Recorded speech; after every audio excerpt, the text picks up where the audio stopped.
Hello and welcome, my name is Vicky and I'm a shoemaker with a strong affinity for footwear from the past. In my quest to learn more about history and hopefully create some sweet historically inspired footwear, and my deep desire for footwear with curvy arches, I've begun to reinterpret and sometimes recreate footwear from the past with the goal to learn about their designs, proportions, and construction techniques. So for today's project, I wanted to create a shoe that would be relatively easy in construction so that if you want to try your hand at shoemaking, this could be the perfect first project. Now, disclaimer, if you do try to follow along, please be careful, be oh so very careful. Knives are sharp and scary and you can hammer yourself, like my finger that's been bruised for a month and a half. Being quarantined, naturally, I quickly became intrigued by footwear meant strictly for the home. With this came my newfound love for the mule, or as I prefer to call it, the boudoir slipper. The mule is a shoe simple in construction and rich in history, seen throughout the centuries in different forms and for various purposes. Originally a shoe meant strictly for the bedroom, it saw its first public appearance in 1694, later becoming a staple of the French court as seen on Madame de Pompadour, Marie Antoinette, and immortalized in Fragonard's The Swing. Towards the 19th and early 20th centuries, we see this style become once again strictly for the boudoir, and it's not until the 1950s that we see it reappear as a style to be worn outside the bedroom. When looking through extant shoes, I came across a particularly frilly pair from 1916 that, in combination with those lacy sleeves we see throughout history, sparked my creativity. Now, my design is much simpler, and instead of opting for creamy colors better suited for the boudoir, in turn, I decided to work with materials already in my stash. I'm working with various leathers, insole shoulder 3mm thick, outsole bend 4mm thick, vegetable tanned shoulder 1.2mm thick for shank covers, veg tanned calf 0.9mm thick for lining.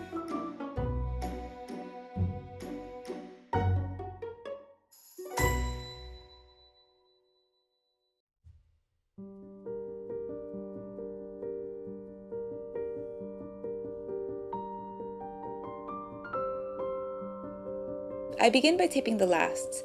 Since they're identical in this case, I only tape the lateral or outer side of the left last.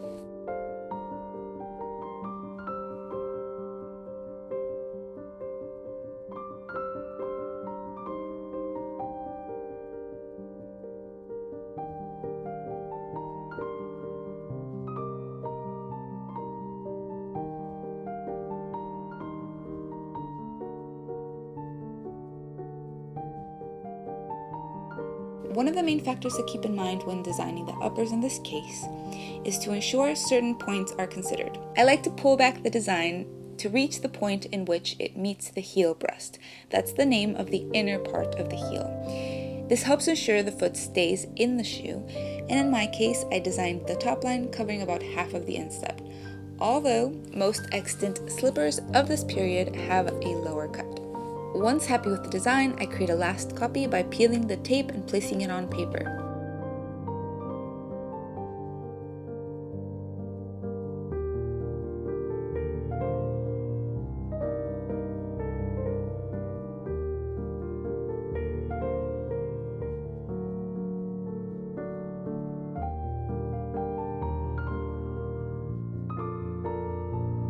Because the last is curved, I need to adjust the last copy by using a technique called pivoting, in which a cut is made to allow the vamp to create a straight line.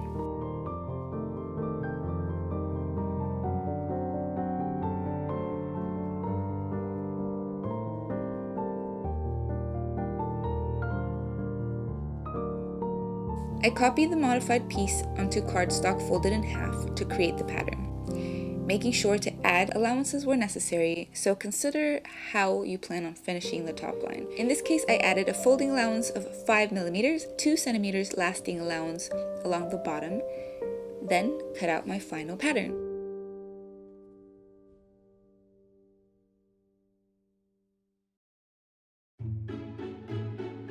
I chose to use leather lining as opposed to silk, which appears to be the more common choice in extant boudoir slippers, because I prefer the added structure provided by the leather.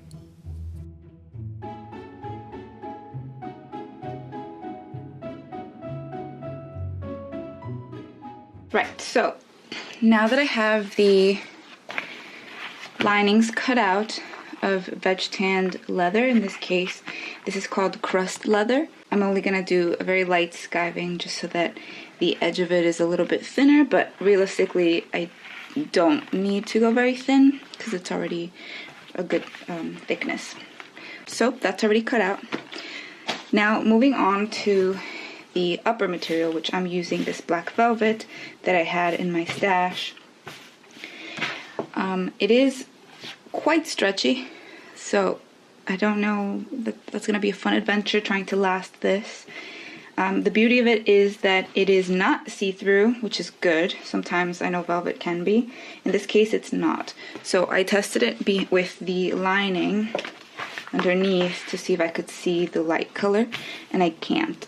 So that's good. I think I'm just going to go ahead and cut this as precisely as possible. I might give myself a little bit extra room in terms of like the lasting allowance towards this outer edge, as well as the top line allowance, just so that in case it shifts, because realistically it probably will. Aside from that, I wanted to note in some cases, some shoemakers will line their fabric with very thin, stretchy leather so that the fabric will act as leather. I'm again not going to do that in this case. I think I'm just going to jump in and make it just these 2 layers. Oh wait, is that going to work? Okay, I think it's going to work fine because of what I plan on doing with the stiffener as well. I'm just kind of thinking that if I'm going to put a stiffener with Hirschkleber, I don't want it to go through this fabric, so I might have to either line the front part, which will help give it some structure, and additionally I might have to test the piece to see if the Hirschkleber paste will go through this, or if it doesn't, then I might be fine. But basically what I'm trying to get at is I'm planning on just doing this layer for the lining, this layer for the upper, and then the fabric stiffener that I'm using will go right here.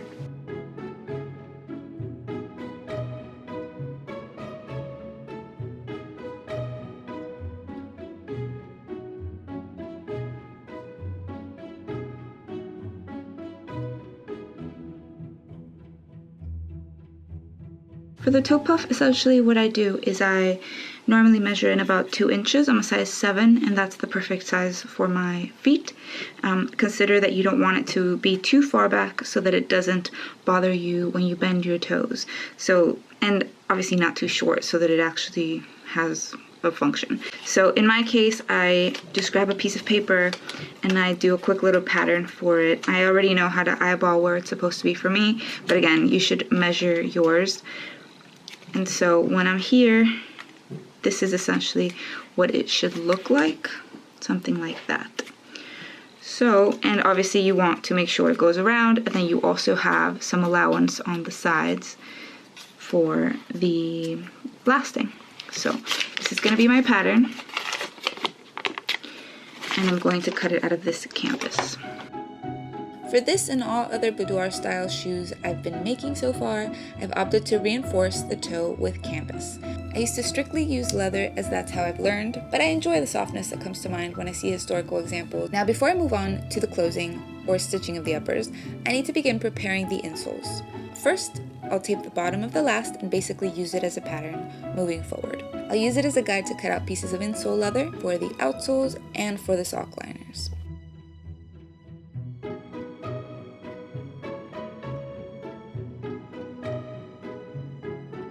For the insoles, ensuring to leave enough room around for shaping, cut out 2 pieces of insole leather and place into water.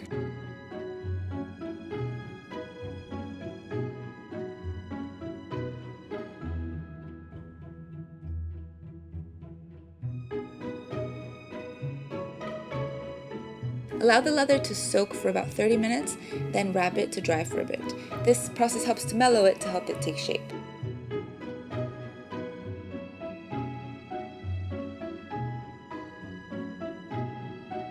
You don't want the leather to dry fully, so we want to work with somewhat damp leather when creating the insoles. Using nails, I attach it to the last and begin to shape it. Take your time, listen to some music. This can be a very meditative activity, very repetitive indeed.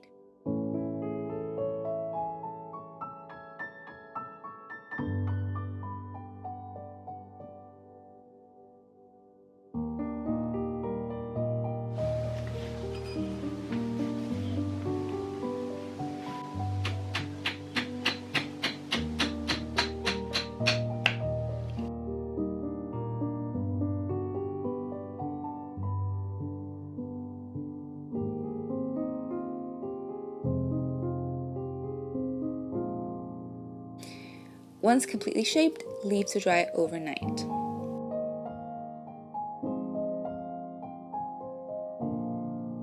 While I leave the insoles to dry overnight, I go back to the uppers. Since the lining is leather, it may need to be skived or thinned at the edge. I would consider this an advanced technique. If you would prefer to opt out, I suggest using the thinnest yet strongest leather you can find, or simply work with fabric. For the top line, I used a thin, double-sided tape and folded the edge. Then added the lace trim and stitched it all together, place it over the lining, and then stitch that. Note I left the excess 5mm on the top edge of the lining leather because this gets trimmed at the end.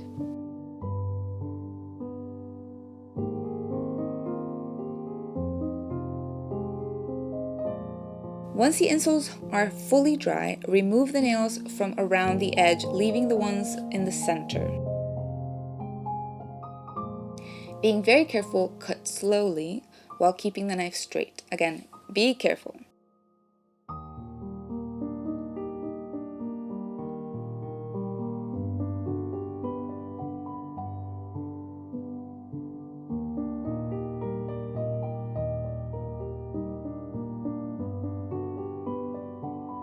One thing that I did want to mention is that now that I did it this way, I'm not super happy with the black marks around the insole that happened because the nails and the water and the leather just didn't react very well. It does happen, it's very common, it happens pretty much every time.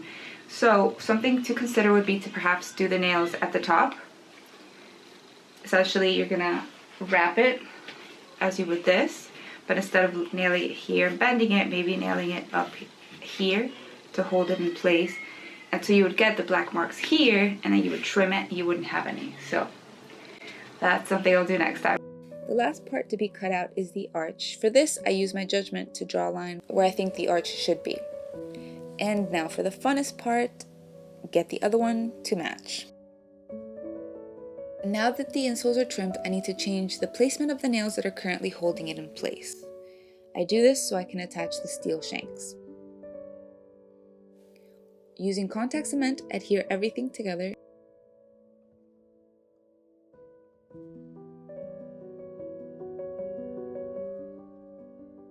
The insole has already been trimmed.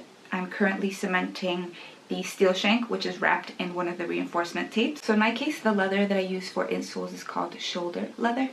And so they come in different thicknesses. In this case, I went with a very, very thin shoulder leather so that I could do shank covers as well as toe puffs and heel counters and things of that nature. So in this case, like I mentioned earlier, I'm not doing the toe puff in leather, I'm doing it out of fabric, but I am doing a shank cover to give it more strength, more structure, to cover the shank. It's just gonna look neater all the way around. So that's what this is for.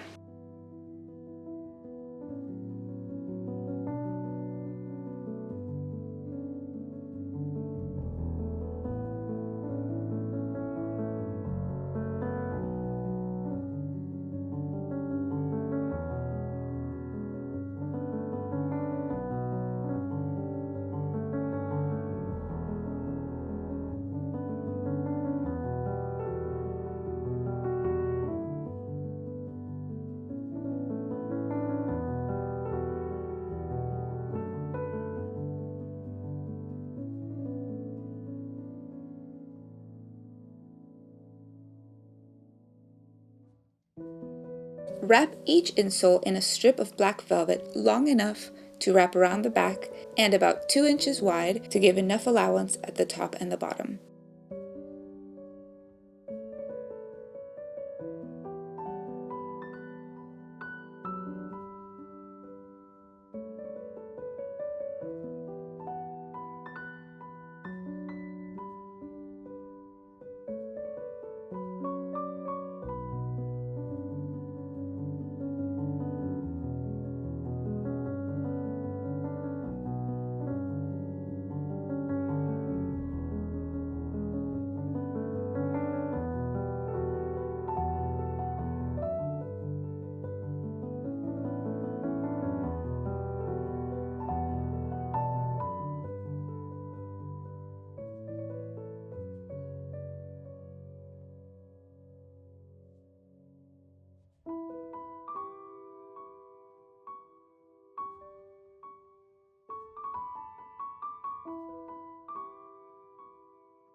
insoles have been covered. They already have shank in, so we're ready to move on. Let me show you. I went ahead and I covered the heels in contact cement as well. Now, covering the velvet in contact cement has been a bit of a nightmare, as you can see. I'm hoping it's gonna work, and maybe the velvet, yeah, the velvet seems like it's fine on the outer part, so that should be fine. I don't know, this was really difficult in the wind. Obviously, if you're using contact cement, you want to work outdoors or in a properly ventilated space. I don't really have a whole ventilation setup in my studio, so I glue everything outdoors. So this is the beautiful cement job. I'm obviously going to need to fill in some bits, but at least the center part will let me set it with the heel, which I think would be easier to then just fill in the bits that need glue and finish. The trick here is, as with the insoles, you want to stretch. Especially with this material, I'm using a velvet, as you know, that's like very stretchy.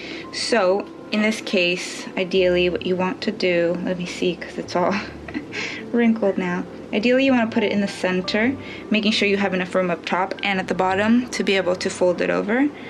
And from here, I kind of just tap it down at the top part and try to then stick down along the center, stretching and gluing. I don't know if you can tell, but I already got the shape right there. It's hard to see with the velvet. I'm sorry about that. And there we go. That's looking good. I don't think that's gonna stick because again, there's no cement there. And then I do the other side.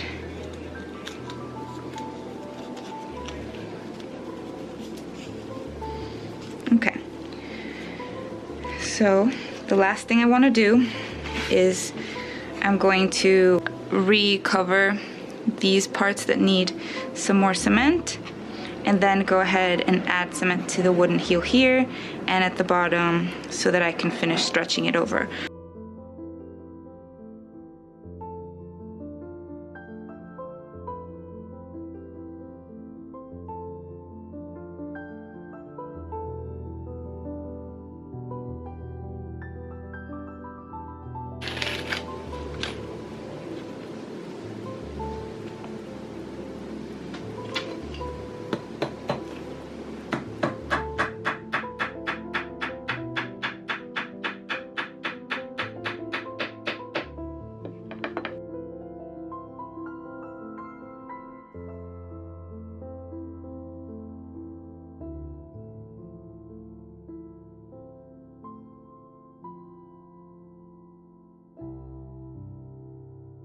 With the insoles and heels ready, it's time to move on to my personal favorite step, the lasting. Firstly, I find those key points I incorporated into my design. I nail down the tips of the uppers where they meet the heel breast and ensure that the top line is sitting where I need it to be.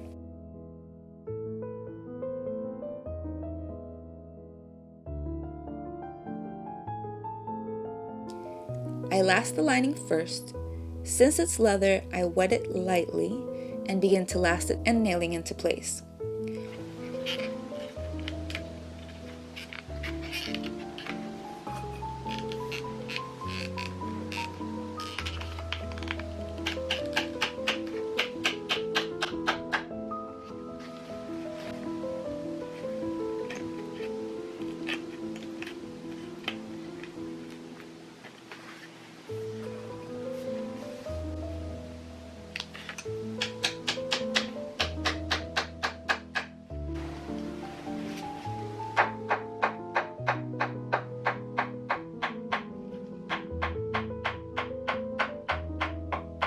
Cement, let dry, and remove the nails.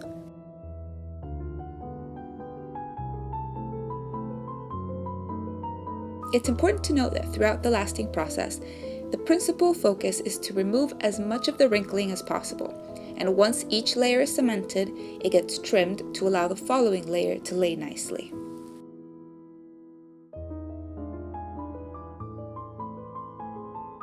Using a thin coat of paste, I adhere the canvas stiffeners and last them. Once dry, repeat the process on top.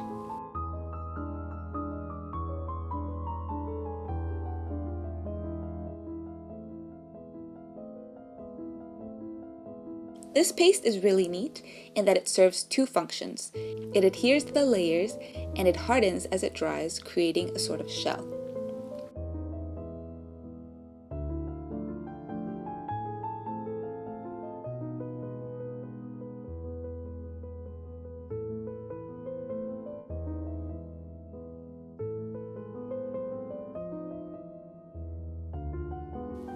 Much like before, last the velvet by gently stretching and nailing into place.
With the outline of the sole that we did at the beginning, we can now also trace out the outsole in the leather, as well as the sock liner. So we're going to use the same thing. For the outsole, however, I like to cut it larger and then trim it down, since obviously we're going to have to do some sanding and beautifying of the edges. So I normally add maybe 3 millimeters to the whole edge all the way around so that it fits really nicely. And then one thing that is going to be different is that the outsole shape here in this part is completely different because of the heel. So I'll show you what that looks like in a minute. While the shoes are drying, begin to prep the outsoles. I trim them out of outsole bend, shape them, sand them, paint them, and polish.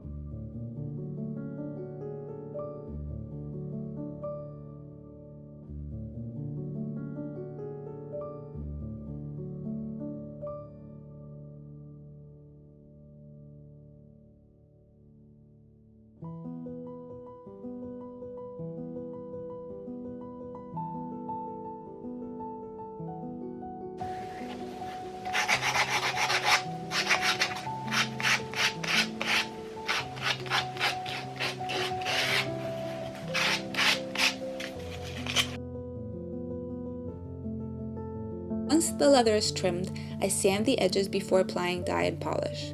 A good tip is to soak the outsoles too, to make them easier to work with.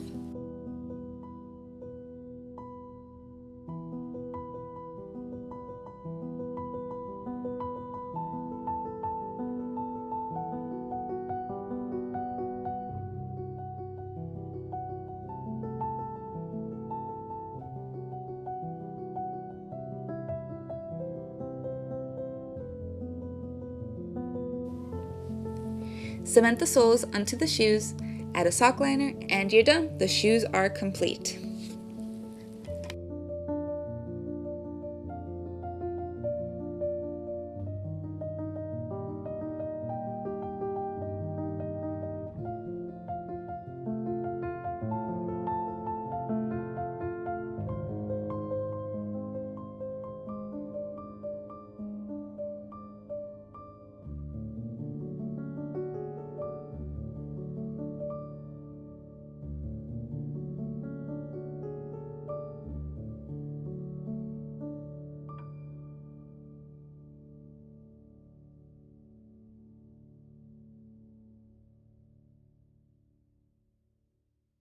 Shoemaking has a lot of different steps, so I've definitely simplified it for this video. In the future, I think I'll make some more videos about the very specific topics, explaining each thing very in depth. For this one, there will be things that you might see that I sort of gloss over, and that's because otherwise the video would be entirely too long. So please do let me know if you have any questions or if there's anything in particular that you want me to touch on, so just leave me a comment down below. Thank you so much for watching. If you enjoyed my video, please feel free to give it a thumbs up, subscribe, welcome. I'm so glad you're here. And if you want to take it a step further and support my work and my future upcoming recreations and reconstructions, I do have a Patreon account, somewhat new, in which I create behind the scenes content and additional, more informative posts, bloggy type of stuff. So I'll see you next time.